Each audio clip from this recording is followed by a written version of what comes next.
Welcome to RP TV news. ఈరోజు మనం కాట్రపల్లి అనే గ్రామానికి రావడం జరిగింది. ఈ గ్రామ సర్పంచ్గా ఈ సంవత్సరం గెలిచిన సర్పంచ్ గారు మనతో ఉన్నారు. పేరు వచ్చి శ్రావణ్ గారు. నమస్తే మేడం, బాగున్నారా? బాగున్నామండి. నమస్తే, బాగున్నాం.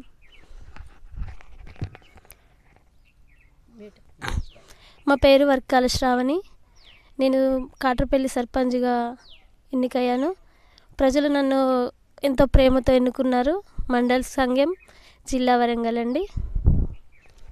ఓకే మేడం, మీరు ఈ సంవత్సరంగా సర్పంచ్గా పోటీ చేసి గెలిచారు కదా, మీ ఫీలింగ్ ఏంటి మేడం? ఫీలింగ్ అంటే ప్రజల మనసులో ఉన్నాను కాబట్టి నన్ను ఎన్నుకున్నారు కాబట్టి వాళ్ళ నమ్మకాన్ని నేను ఒమ్ము చేయకుండా వాళ్ళకు నేను సాధ్యమైనంత వరకు మంచి చేస్తానని చెప్తున్నాను. ఓకే మేడం, మీ గ్రామంలో ఇంకా ఎలాంటి సమస్యలు ఉన్నాయి? మాజీ సర్పంచులుగా ఉన్నప్పుడు మన గ్రామంలో ఎలాంటి డెవలప్మెంట్ అనేది ఆగిపోయింది? ఇప్పుడు ప్రజెంట్ ఏ సమస్యలు ఉన్నాయి గ్రామంలో? రోడ్లు బాగాలేవు, సైడ్ కాలువలు బాగాలేవు, పింఛన్స్ చాలామందికి ఆగిపోయినాయి. కొత్త పింఛన్స్ రావడానికి కష్టపడుతున్నారు. మళ్ళీ తర్వాత ఇల్లు ఇందిరమ్మ ఇండ్లు మేము వచ్చిన దగ్గర నుంచి 40 ఇండ్లు ఇచ్చాము మా కాట్రపల్లికి. మళ్ళీ సెకండ్ దాంట్లో ఇస్తామని మేము చెప్తున్నాము. 40 ఇండ్లు వచ్చినాయి. మళ్ళీ సెకండ్ షిఫ్ట్లో 40 ఇండ్లు వస్తాయని చెప్తున్నాము. ఈ 40 ఇండ్లు కూడా మనం లేని వారికే పెడతాం, కానీ ఉన్నవారికి పెట్టదలుచుకోలేదు. ఓకే మేడం, మీ పాలకవర్గం గురించి ఏం చెప్పాలనుకుంటున్నారు? మా పాలకవర్గం టీము ప్రజల కంటే వాళ్ళు సమస్య ముందే మేము గమనించి వాళ్ళకు ఇచ్చే ప్రయోజనమైన ఏదైనా మేము చేయాలనుకుంటున్నాము. వాళ్ళకి ఏదైనా మంచి చేస్తాము.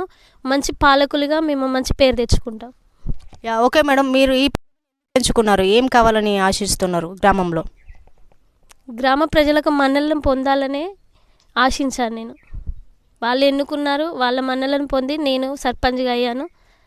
వారి అభిమానాలతో వారి పనులకు నేను చేస్తానని చెప్తున్నా. ఓకే మేడం, మీ ఎమ్మెల్యే కోసం ఏం చెప్పాలనుకుంటున్నారు? మా ఎమ్మెల్యే గారు చాలా మంచివారు. మా ప్రాబ్లమ్స్ ఏదున్నా కూడా వాళ్ళు సెట్ చేసి మమ్మల్ని ఇక్కడ పంపిస్తే మేము ఆ ప్రాబ్లమ్ సాల్వ్ చేస్తే జరుగుతుంది. ఓకేనా? చెప్పండి. ఓకే, ఇక అంతలేదు కదా మీరు కాదు. ఓకే మేడం, మీకు ఓటేసి గెలిపించిన మీ ప్రజల కోసం ఏం చెప్పాలనుకుంటున్నారు?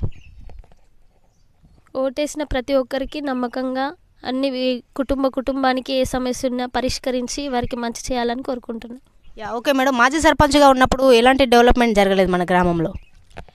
రోడ్లు బాగాలేవు, సైడ్ కాలువలు రాలేదు, ఇండ్లు ఇచ్చేవారికి ఇండ్లు లేవు, పింఛన్లు ఇచ్చేవారికి పెన్షన్స్ లేవు, రేషన్ కార్డు 35 కేజీల రేషన్ కార్డు కూడా తీసేసిళ్ళు. అవన్నీ మన కాంగ్రెస్ తరపు నుంచే వచ్చినాయి.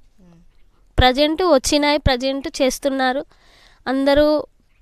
అందరికీ సన్నబియ్యం అప్పుడు ఇవ్వలేదు, ఇప్పుడు సన్నబియ్యం ఇస్తున్నారు. అందరూ సన్నబియ్యం తింటున్నారు. Okay madam, last and finally మా ఛానల్ ద్వారా ఎవరికైనా మనం చెప్పుకుంటారా? మా కాంగ్రెస్ ఎంతో మన్నలతో అందరి హృదయాలు దోచుకుంది. అందరూ కాంగ్రెస్ని మళ్ళీ గెలిపించాలని కోరుకుంటున్నా. సో ఇదండి ఈరోజు ఇంటర్వ్యూ. చూస్తూనే ఉండండి RP TV news. Thank you.